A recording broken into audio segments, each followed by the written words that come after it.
What up, everybody? Welcome to the Damn Dude Podcast. Damn, dude.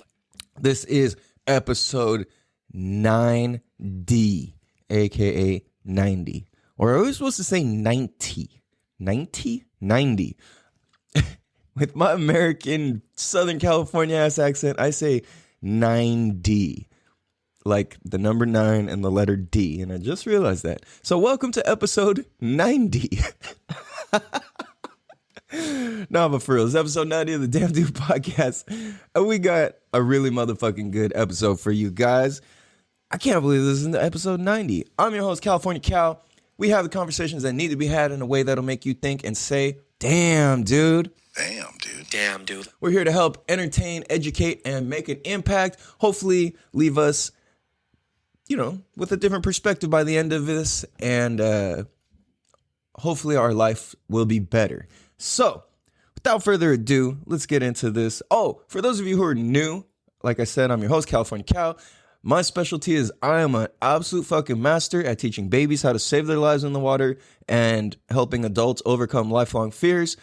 If you want to put it in very layman's terms and kind of like take the glory out of what I do, I can teach kids to swim, or I teach people to swim, but I can do it faster than anybody else on this planet.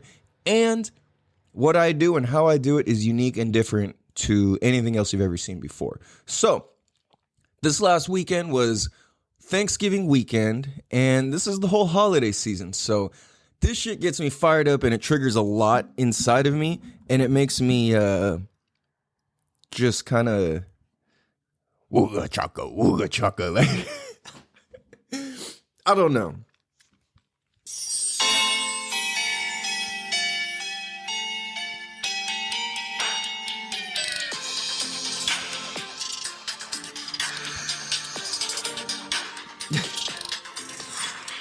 All right. Take that fucking Christmas, bitches fucking Christmas, lick my ass, lick my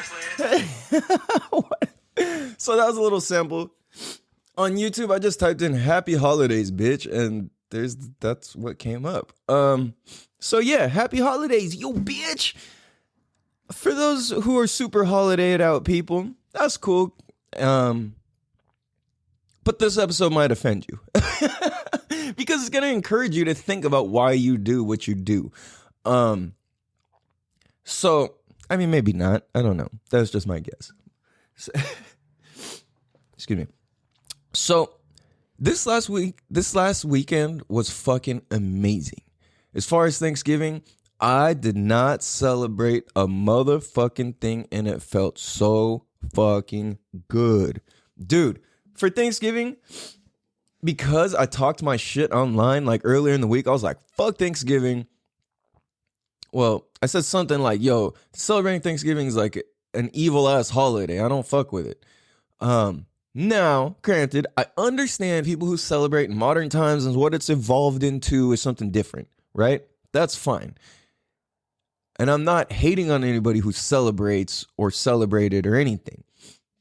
My thing is there's a major inauthenticity in this whole fucking holiday thing. And we're going to get into this because this has to do with how we physically live our lives and the level of stress that we incur and the actual money in our pocket. So that's why this episode is important to pay attention to, especially if you find yourself just fucking being spread way too damn thin on holidays and it doesn't even feel good, you know? So I talked my shit online on Instagram. I was like, yo, fuck Thanksgiving. I'm not celebrating this shit, blah, blah, blah. The root of the celebration and the holiday, I'm not for, and I don't get down with that. Other people have different this and that, different views and different ways to look at it and interpret it, and that's fine. I've celebrated Thanksgiving in the past, but the thing is something always felt slightly like weird or off to me, and I just didn't like that feeling. On top of that, I always felt compelled or like forced or like, oh, I need to be here, and nah, I really don't. I don't gotta be fucking anywhere that I don't want to be, dude. That's my motherfucking choice. This is my body, my life. You know what I'm saying? Like, like you can't force me into your holiday that I don't believe in because you expect that that's what we're supposed to do every year. Well, I expect you to live a life that's dope enough to not need the holidays to be happy and appreciative and grateful every year. Damn, dude. Right? So I just want to say, when we speak our truth and we talk our shit respectfully and we think about it, and we know where we stand and where we're coming from and where we're going, that's fucking freedom, dude. And I got to experience freedom for the first time this Thanksgiving because, Thanksgiving 2021, it's like we kind of all understand the Indians got fucked. The Pilgrims were some hoe-ass motherfuckers.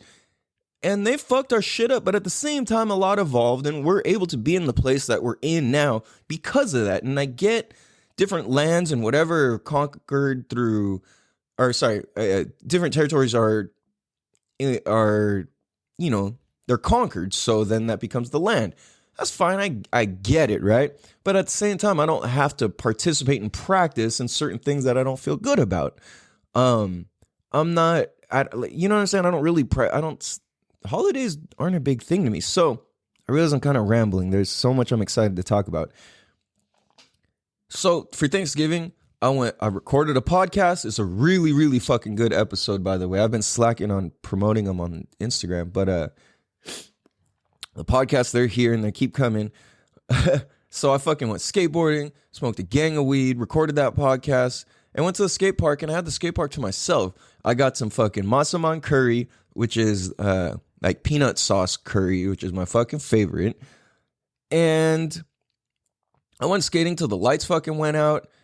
And I had the skate park to myself. There was like 2 kids there for like a little bit, but they were cool. We were vibing. It was chilling. But it was absolute freedom. I didn't get any fucking, oh, hey, happy Thanksgiving. I didn't get the text. I didn't get one invite. I didn't get none of that shit. And it felt so fucking good. Damn, dude. Oh my God, it felt good. So that kind of leads me to the next thing, which is, I think that that this whole Thanksgiving thing and holidays, especially in America, we conform to them because of society's standards. We think, oh, this is what we're supposed to do. This is the American dream. This is how you be an American.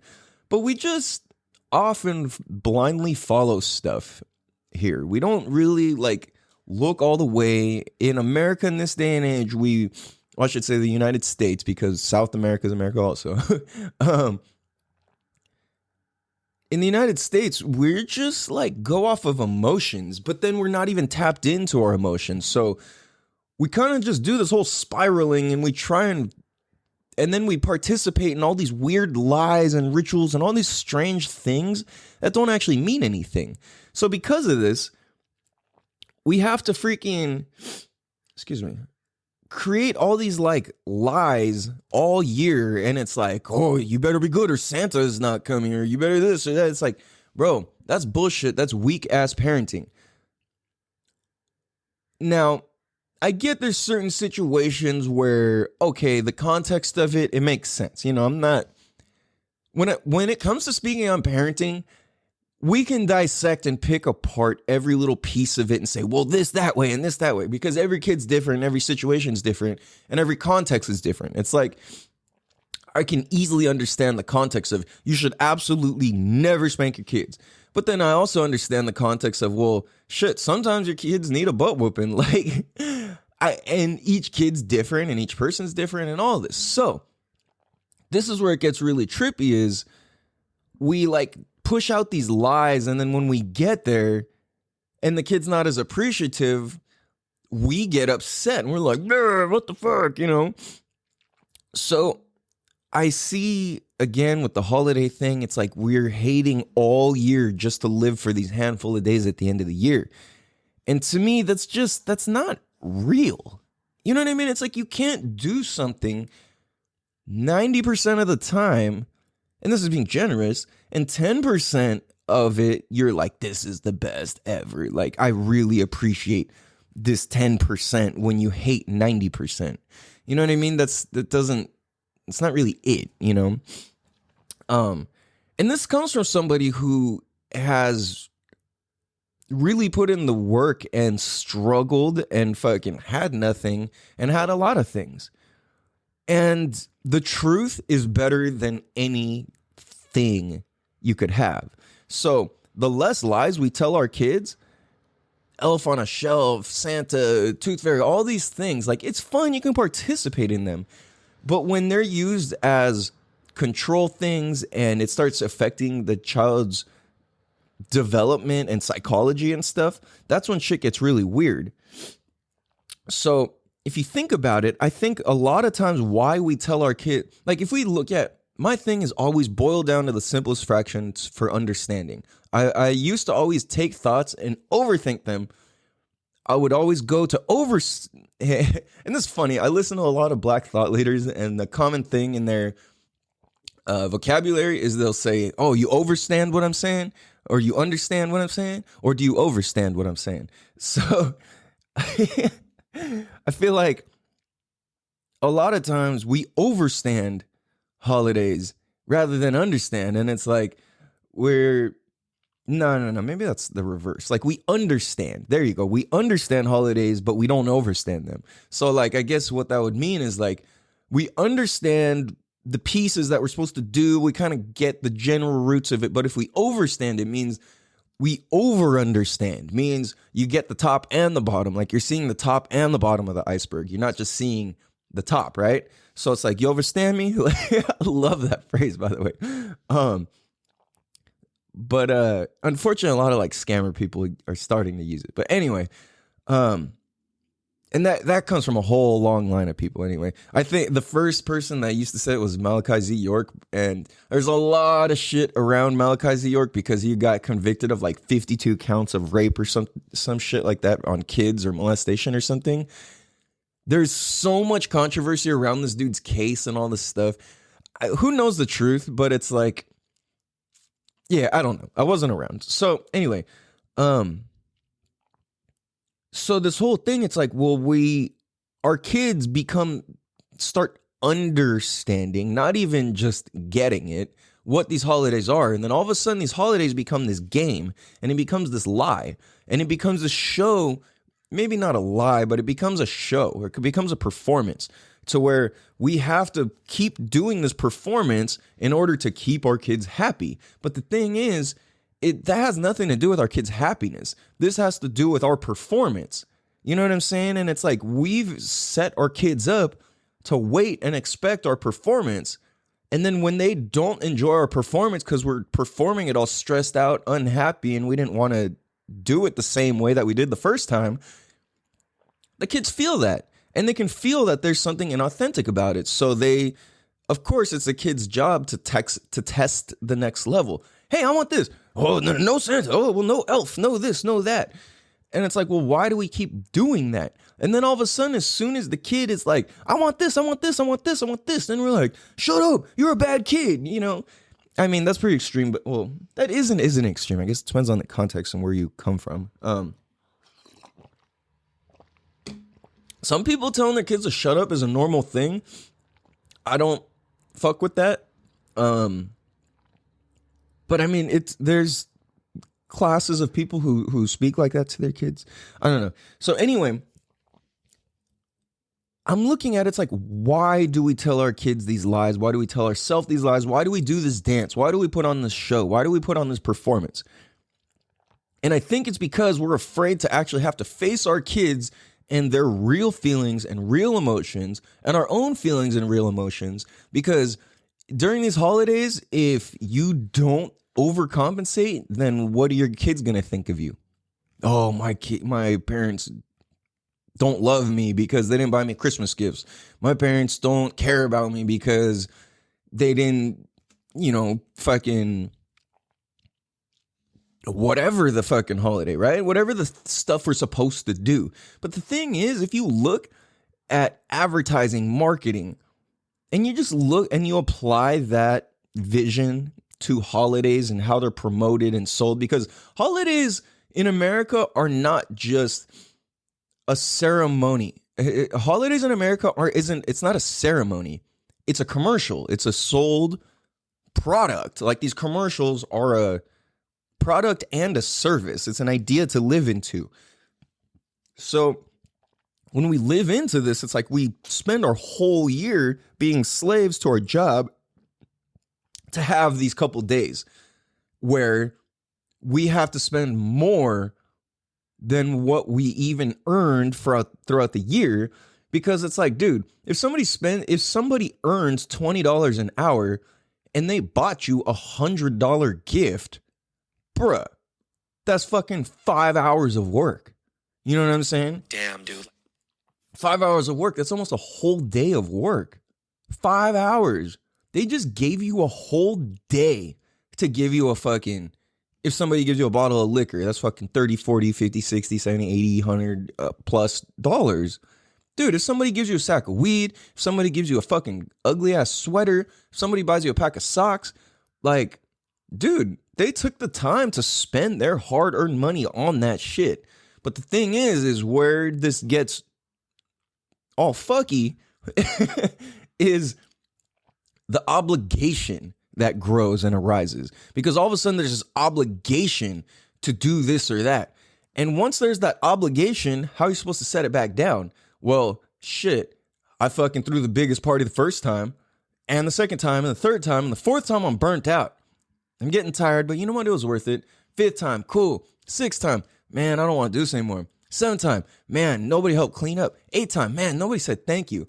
Man, ninth time, everybody just showed up and expected everything to be done. Nobody even offered to help do the dishes or whatever, and I just spent fucking 2 days cooking.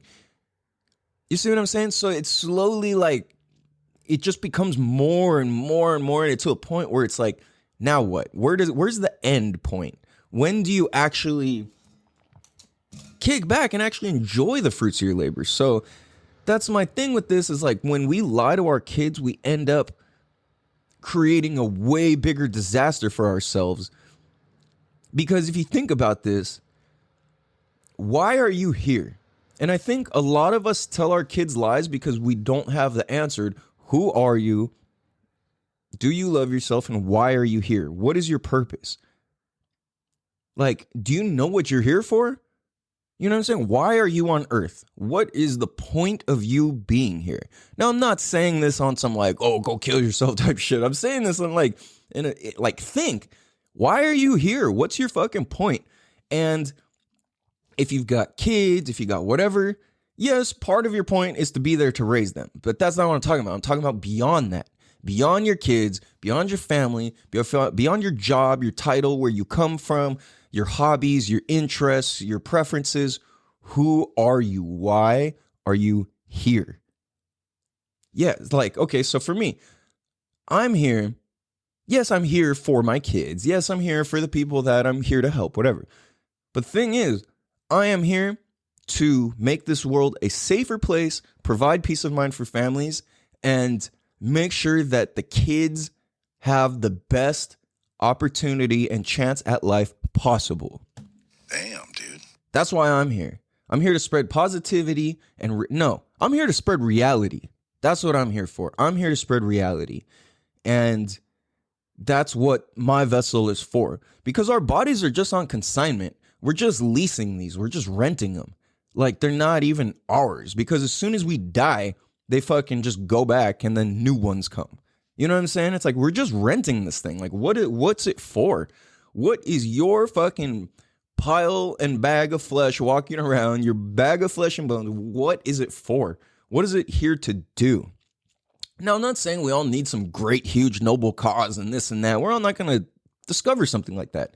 But the closest thing that most of us can do is to take the time to discover who we are, what we love, why we love it, and why are we who we are. Because then we no longer have to lie to our kids, because then we know who we are.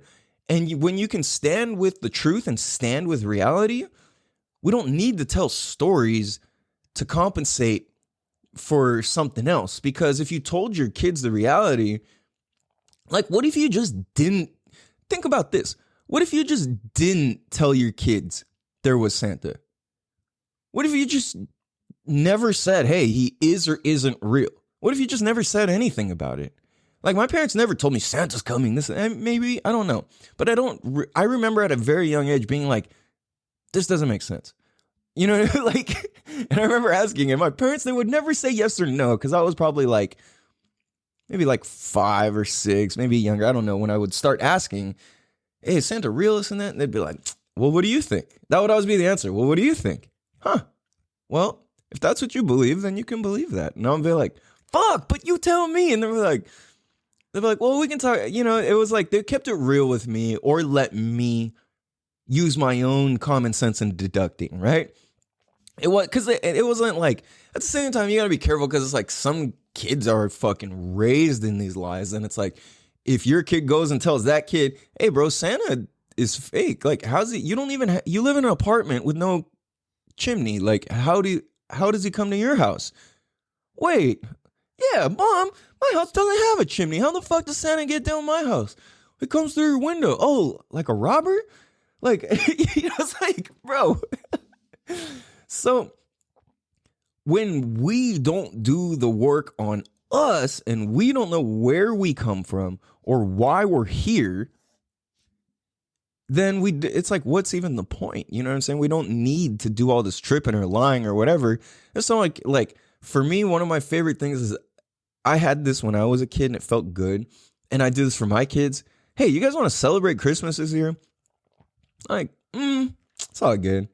Or, yeah, that'd be cool. What kind of Christmas you want? You want a fucking tree, presents, this and that? And I asked my kid this a little while ago, because we don't really do holidays, but like I said, I'm open to it. But at the same time, I'm equally as open to not, because why not, you know? Now, this can change as I get older. Nothing's permanent, but this is how I see this and how I have seen this, and I like it. And I asked my kids, like, dude, what type of Christmas you want? Because there was Christmas before where we fucking were surfing in Hawaii when we lived there. Another Christmas, it was like we bought a tree, did all the decorations, fucking got presents, the whole thing. Other times I'm like, bro, you want something or you want to go and do some shit? You want an experience or you want something? And it's like, And it's cool because there's been enough instances to now where my kids usually like, man, like, of course I want something. Like, that'd be cool. But at the same time, going somewhere is just always cooler. And I'm like, I'm telling you, bro, like, we can go to the desert, we can go here, we can go there, we can do all this stuff. And it's like, whoa. And I love it because the first few times I had asked my oldest son that, he's like, like he's thinking about the game he wants or the guitar he wants or the whatever, right? But then I'm like, so then the other thing that I ask my son is, I don't bring Christmas to them or gifts or birthday presents to them as if it's some automatic thing. Like, I do my best to just buy my kids stuff randomly throughout the year when they do good stuff or I just feel like it. That's really what I think is when I feel like it. And I think that's when gifts should be purchased, is when you feel like it. And most of us don't actually feel like it around Christmas. We just feel obligated. Feeling obligated is different than feeling like I really want to do this, right? So I always ask my kid, hey, what do you want for your birthday? And he'll be like, And then before he'll even answer, I'm like, but hold on. What do you think you deserve? Or he'll say it and I'll be like, well, are you deserving of that? And a lot of times he'll be like, and he'll really, really think about it. And I'll be like, I really think I do. And I'm like, you know what? I believe you. And I fuck with self-confidence. So if you're confident enough to tell me that you deserve that, I fuck with that. But if you cannot tell me honestly, if you can't look me in the eye, if you can't stand with your fucking chest up and shoulders back and tell me straight to my face that you don't deserve it, then that's almost like flips the script and it almost makes you deserving, because it's like, well, fuck, now we're in honesty and that's the base of what we need to fucking do anything. So, you know what? Because you were real with yourself, I got you, bro. Or we'll do a modified version of it, because you can't just fuck up, admit you fucked up, and then win the prize. It doesn't work like that. You know what I mean? If you fuck up, you fucked up. But the thing is, when you get real, it restores integrity and you can come back and you get a second chance. So that's the thing, is like, dude, this all affects how I view my kid, which is, how do I view myself? How do I view societal standards? And how do I view life? Like, is it just happening to me? Is it happening for me? Is it happening through me? Like, is it what, Now that can go a lot of different ways, but this ties directly into the way that we analyze ourselves, ties directly into how we label our kids and kind of fuck them up in a big sense because of these labels. And these labels only exist because we didn't do the work to understand ourselves as parents. So we're gonna take a quick break. We're gonna be ride bike. Damn, dude. Damn, dude. All right, what up, everybody? Welcome, Bicycle. California Cal. That's me. I'm your host with the most. I don't know. So let's just fucking get right back into this. And also special shout out because we got show suggestions again, and I appreciate these because this shit is motherfucking good. So let's really fucking jump in and start tearing this shit apart and digging into this because this is all related. What the heck does that say? Oh, okay. So I couldn't read my own writing, dude. I was like, what the fuck am I talking about? So I'm trying to think what you want to go with this first. Let's go here first. So as far as how I explained my Thanksgiving earlier, where it was just freedom because I broke society's standards and I was outside by myself. Dude, do you know how good it feels to have a whole city to yourself? You probably don't because honestly, every time I'm fucking out here by myself, I'm the only motherfucker out there. So like practically. So this is the thing is, I don't know why or what this is, but I love being in places where other people just aren't.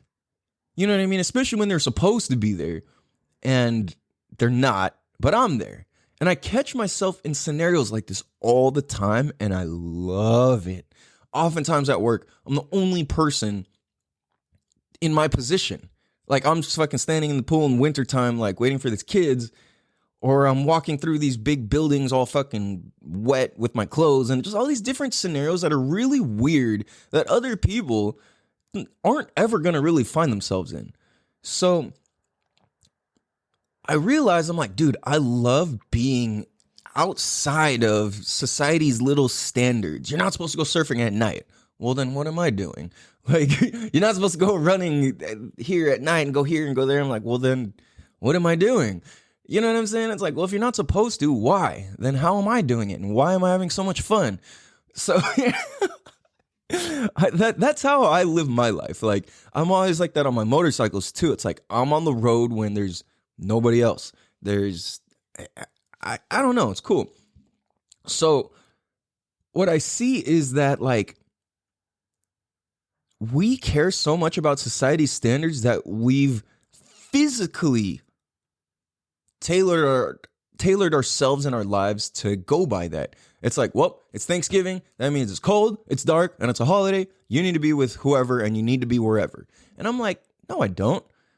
That's how I see shit. That's how I see shit. So what that kind of leads me to is like, I look at relationships and marriages and then I see how society puts its spin and twist and impact and weight. Society puts its weight on couples and relationships and marriages. And the thing is why do the majority of our relationships have an expiration date, but when we find somebody to get married, it doesn't? Now, this can be answered a lot of ways, right? There's a lot of directions we can go with this. We can go to, what do they call it? Sanctity of marriage. I don't know. The specialness of marriage, religion, God, the Bible, all this stuff. People adhere to that. Oh, the Bible says blah, blah, blah. Well, do you realize that the Bible's been interpreted so many times? Like, which one did you read? Which version? Where'd it come from? What language did you read it in? And it's like, so if you're basing all of it off one book, that's weird to me because there's other books that talk about the same shit but it's still different. You know what I mean? So the way I see this is that, dude, okay, the whole marriage and church and all of that, that's cool. I respect it. At the same time, I have more questions. It doesn't just that's just not the end. That's not the final answer. You know what I'm saying? And I don't really fuck with a lot of that because a lot of it, again, is commercialized. There's a direction that it's leading you to. I see the marketing. I see marketing very quickly in things. So sometimes relationships just run their course. And I think the same thing happens with marriage. Like, but the thing is society, the same way we're supposed to attend Christmas and we're supposed to attend Thanksgiving, we're supposed to attend New Year's, and we're supposed to do this. We're supposed to stay with the same person forever. And I think the idea is, now this is very tinfoil hat conspiracy shit, but it makes sense, which is if a lot of the stuff that we say is control really is control, then this adds up. So like, let's say TV is considered mind control. Let's say school is considered a form of control, or jobs, the American dream. If all of that is some form of control, I think this is related. It's like, nope, you're supposed to stay with the one person that you're unhappy with forever. Why? Like, most couples are unhappy. And I don't say that out of being bitter or this or that. This is just a real observation. Most are not happy and they're sick of each other. And it sucks because they just feel obligated and they're so worried about what society has to say and do and think and feel about their fucking business that they're scared to fucking stand up and say, this is who I am. This is what I'm here for. This is the purpose and point of my body. I'm not here to be a slave to you. I'm not here to be a slave to my fucking self. I'm not here to torture myself. I'm here to create a loving, growing, lasting relationship. But what does lasting relationship mean? That's a very loaded word. Like, almost every person I know, not almost, every person I've known and have ever met, we've all been growing and outgrow each other at different capacities and different points and in different areas of life at different times as we live. And that's just some real shit. It's like, I have best friends who we're definitely not even close to on the same page at this moment. I have people who I was never cool with, or like not very cool with, and all of a sudden we're like, yo, we're hell on the same page right now. It's weird. I don't make it mean anything. I think that's another thing, is a lot of us make things mean things. But the thing is, we don't know what the fuck anything means anyways, so we're just talking shit. So these people who say hurtful things and pass judgment and all this, they don't matter. They just are. The more somebody has something to say about something, the more that they are not complete with that themselves. Damn, dude. You know what I'm saying? So the less that we are complete with ourselves, the more judgment that we pass, and the more we have to follow these societal standards and these societal norms and all this shit. Man, fuck that, dude. Like, that's why it's so much better to discover your truth and then spit that shit and live into that shit. And that's something that I'm discovering. I've always been a bit of a people pleaser, being the nice guy, this, that. But nah, you know what? Fuck that, dude. I'm not afraid to tell people, fuck you. Like, yeah, I got love all tattooed on my face, and that means I got love for every being to exist as a being. Because think about this real quick. I was going to go deep in this, but I'm going to just kind of just toss this in there real quick, which is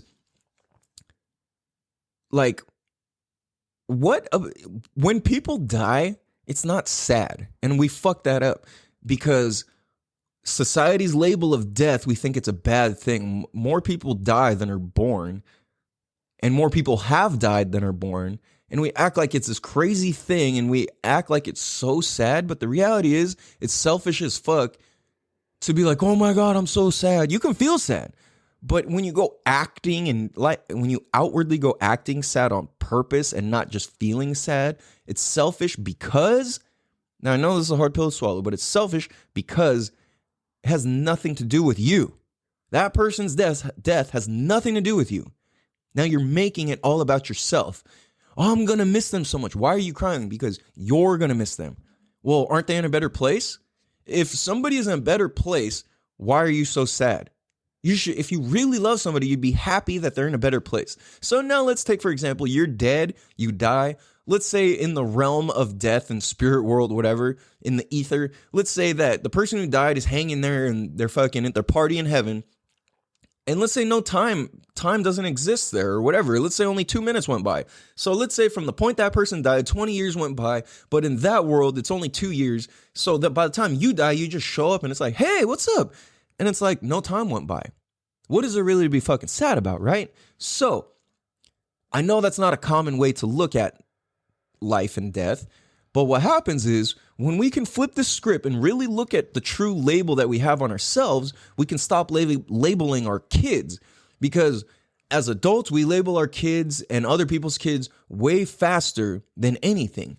So all of these holiday lies and societal lies and all of these things ties directly into when we label our kids as good or bad because we judge them off their emotional needs. Damn, dude. I didn't write that. I mean, I wrote it down, but I didn't come up with that. That's fucking genius. Dude, like we have been and we do and we are often labeling our kids off their emotional needs. That's mind-blowing to me. Damn, dude. So thank you for that, by the way. That shit is good. Like, that's crazy. Oh man, like I just saw my whole life right now. Like I was judged off my emotional needs, which communicated to teachers and staff that I was stupid because I'm so hurt, I'm so broken, I'm going through school just suffering with not understanding death or life. And that's what's scary is like when you're a little kid, oftentimes you just don't understand life.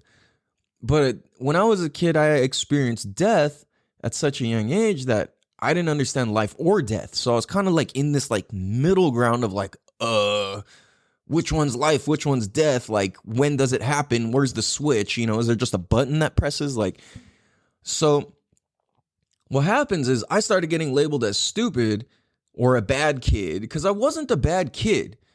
I just wasn't with their program. And I guess when you're not with their program, that makes you seem like a bad or dumb or, kid who's not very smart. So the mental effects of labeling our kids based off of their emotional needs equals them growing up and suppressing all of their emotions. Because if I'm taking the time to heal from my little sister, my great aunt, and my grandma dying in the same month, if I'm taking the time to feel what I need to feel through that as a child, and you're telling me that I'm stupid and I get bad grades because that's how I feel, when I get older, do you think I'm going to want to express that? Fuck no. I'm going to want to bottle that shit up as far down as it goes, swallow that, keep it at the pit of my stomach, and let that shit become diabetes or cancer or some shit. Or early hair loss or fucking extra fat or whatever the fuck. You know what I'm saying? That's how this happens. So if you look at a lot of people, especially that I'm 35, people my age right now, there's a big thing happening. You either already have or you're turning into this super old person to where or the other people are taking care of themselves and they're getting younger and younger and younger at this age. So you can say genetics, this and that, but at the same time, if you took care of yourself, it will show. So when we can take care of ourselves, that shows something within us. And it's like, well, somebody who takes care of themselves is more likely to take care of their kids and raise their kids off of a way that's just healthier in general. So if you look at these people who turned older, look at what's going on. A lot of them have suppressed their emotions. They fell into the American dream, the fucking house, the fence, the wife, the 2.5 kids, and the blah, blah, blah, all that shit. That's fine. But how many people are truly happy because of that? I don't believe that's possible. I don't think a house and I don't think kids and I don't think a wife make you happy, or a husband or whatever, right? Like, I don't think that makes you happy. And if that does make you happy, you've settled and you've just decided. And I think those relationships work. The ones where both people have settled very early, where they're like, you know what? I'm not trying to do anything bigger or better. I'm not trying to do anything bigger or better. Cool, let's fucking just ride this out for the rest of our lives. We'll fucking, go to fucking the movies and breweries and watch fucking TV and this and that and all this. And it's like, and we're going to, it's like we're going to go to these conventions every year and this and that. And that's going to be the rest of our life. We'll work and then we'll live for the holidays. It'll be cool. And if that really does it for you, that's cool. That's not for me, though. And it's not for a lot of people. It's not for most people, because most of us know and feel that we have a higher calling or a bigger purpose to serve, or just this sense that we're here for something bigger than just doing everyday mundane tasks. Like, if you were an ant, which ant would you pick to be?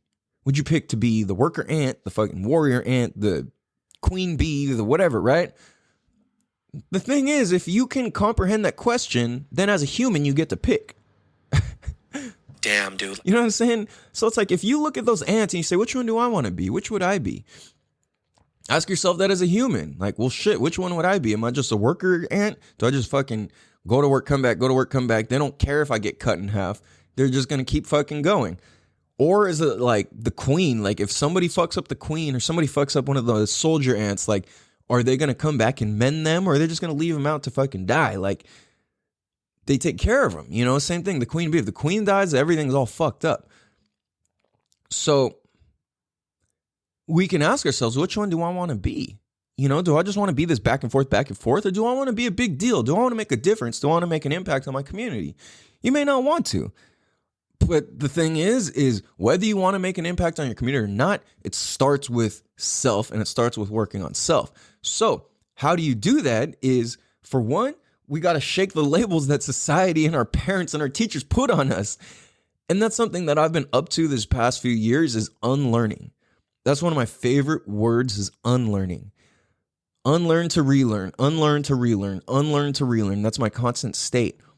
I know nothing always. And that's the smartest state that I can be in, is knowing nothing, because if I know nothing, that means I'm open to learning. And if I'm open to learning, that puts me ahead. That puts me ahead farther than just already knowing stuff. You know what I'm saying? I'm never trying to just already know stuff. Sometimes I do and I can't help it because experience just dictates that. But I don't want to just know, So the thing is when we sit here and label kids and we judge them, oh, you're good because of this, you're bad because of that. I notice it does two things. Some kids, now I want to say this the right way, but I guess it doesn't matter also. I haven't really sorted this out in words yet, so bear with me if it comes out wacky. I think that,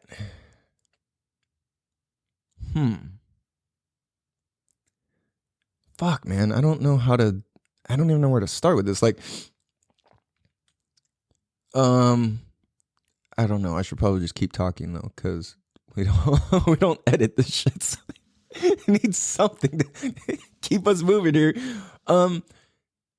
Okay, so I feel like, or I notice, or I observe, and I feel for myself that there's certain amounts of labeling and suppression that are good. Now, I mean that in the sense that me being called stupid by more than one teacher and adult felt terrible for so many years. But for the past 5, 6, maybe 12 years, it's felt amazing. Now, why do I say that? Because it's pissed me off so much that I refuse to identify with that. Now, here's the thing. Had it been lesser and not as sharp, if it just stung me enough, but it didn't really hurt all the way, that information would probably be a hindrance to me and not a motivator to me. You get what I'm saying? Damn, dude. So it's like certain amount of, hey, you fuck up is good.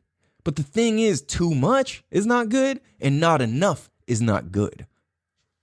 Damn, dude. So this is really trippy because I forget the statistics, but it's something like, this is very general, but the majority of successful entrepreneurs and people who, not even entrepreneurs, let's say the majority of very successful people, and I'm not talking money, I'm talking like attitude, perseverance, and money.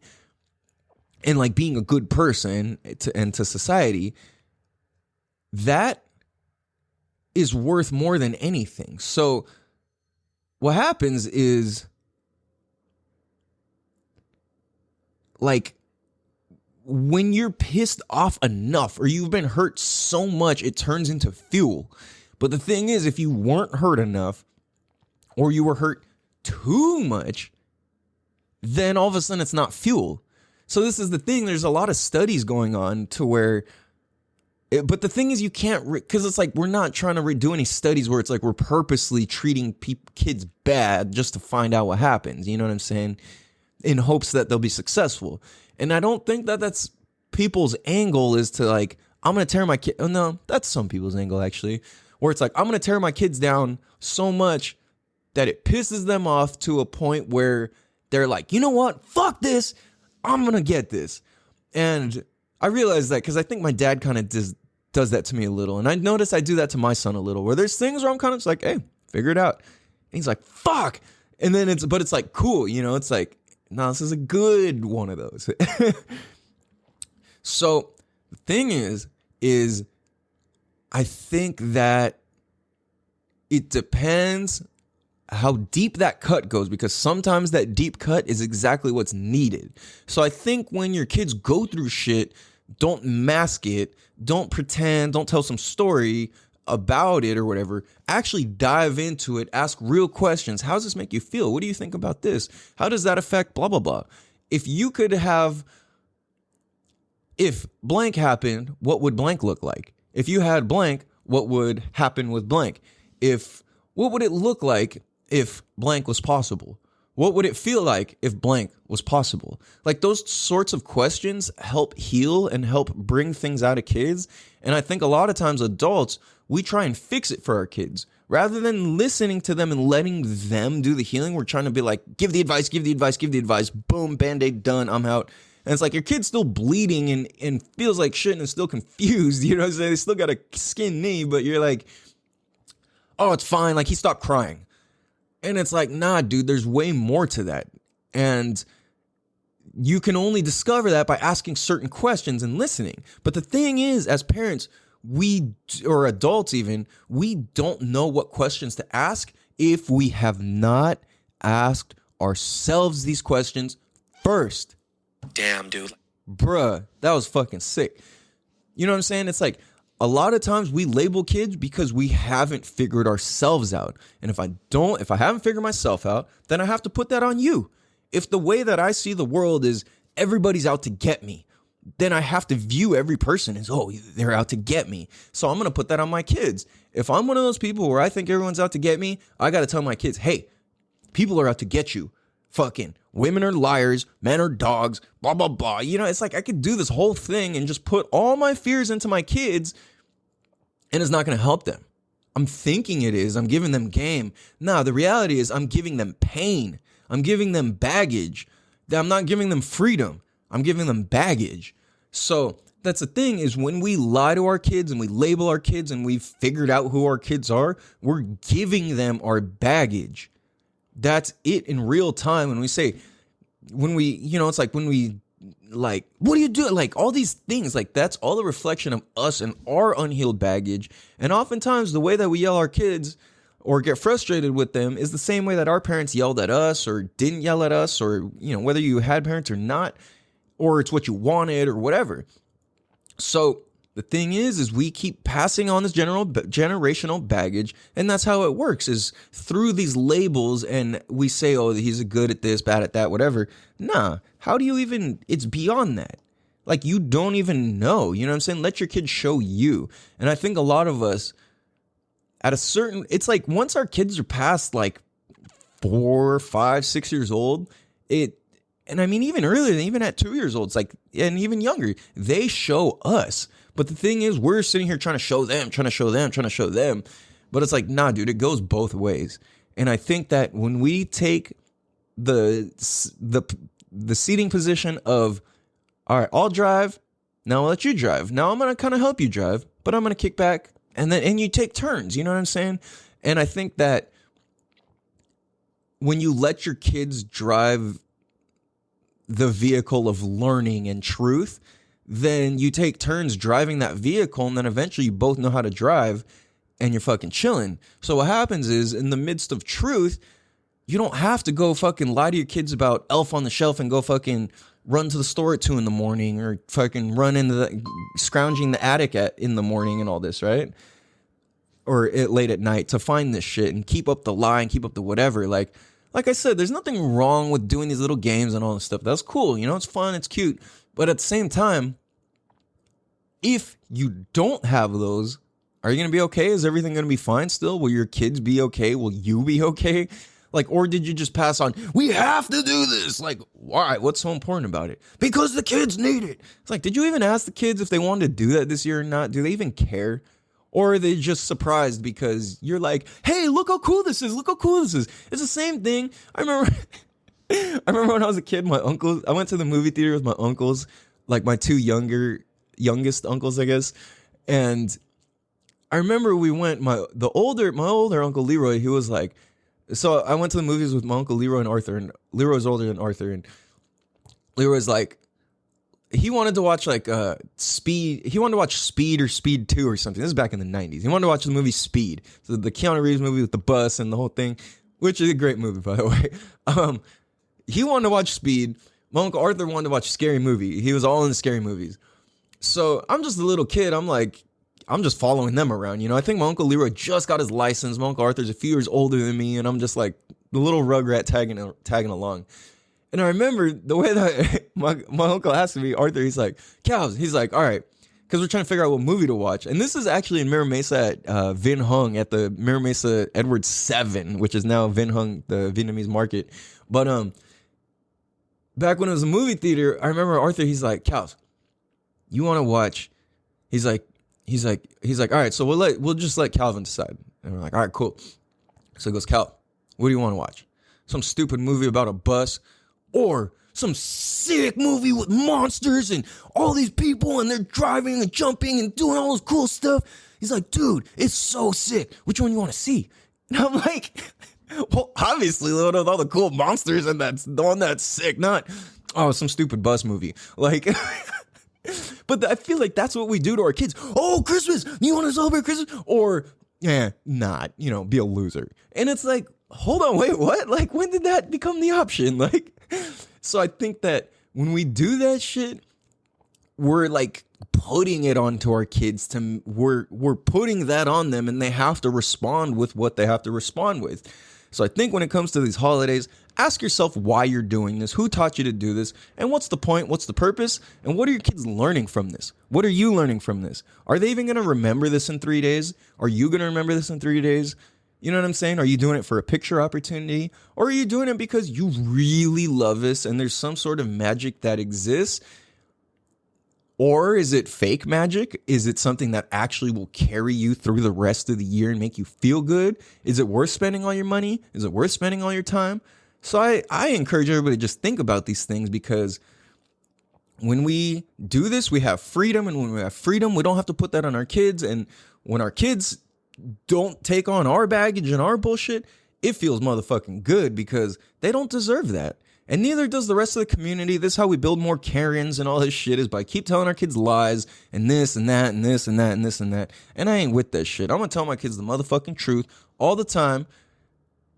And that's what it is. You know what I'm saying? Like, what other fucking option are there? The more you lie to our kid, the more we lie to our kids, the more they got to do therapy. There's nothing wrong with doing therapy. Everybody should, actually. It's a great thing. Find the right therapist, though. Otherwise, it's terrible. And you'll hate it. But find the right one.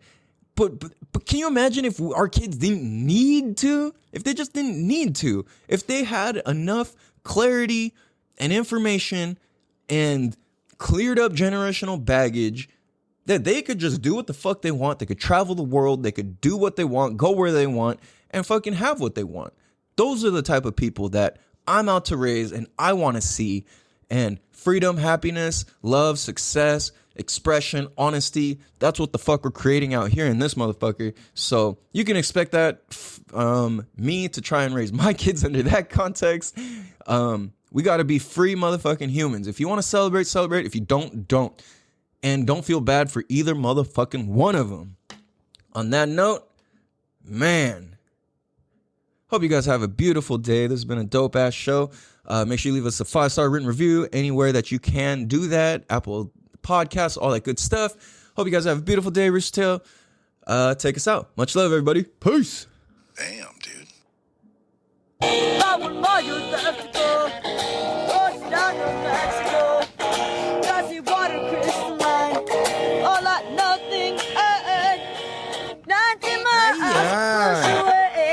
And I don't wanna be here for days. And we'll serve my 38. Now the sun touches your face. Not the beach, not the blue. And the last one to be us too. And it's good, it'll be me and you. Damn, dude. Damn, dude. Damn, dude. Damn, dude. Appreciate you guys. Much love. Peace.